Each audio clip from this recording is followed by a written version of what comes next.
Hi, Grant here from Kingfisher Bimini. We're going to have a look at the speed stays that can attach to your Kingfisher Bimini. These are an excellent idea if you've got a really fast boat, or if you know you're going to be travelling in choppy conditions like offshore, somewhere where there's waves that you've got to punch through.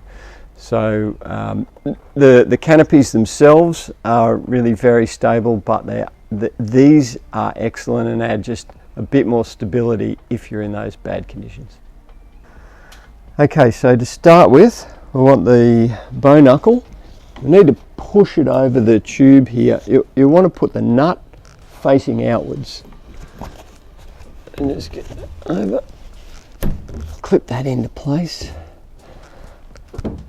And we can pop this guy. You've got your thumb screw.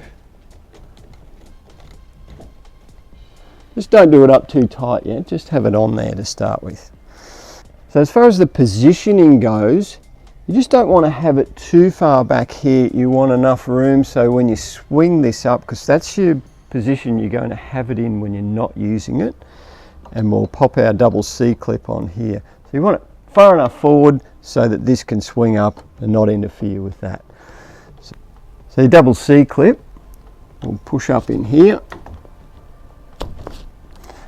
And then this guy can swing up, clip in place when you're not using it.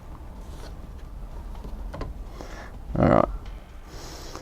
Okay, so we've got our deck mount, stainless deck mount.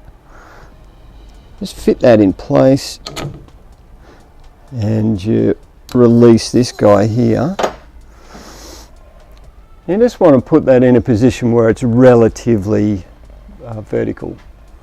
And then once you've got your position and you're happy with it, you can mark your spots here where you're going to drill through and attach your deck mount.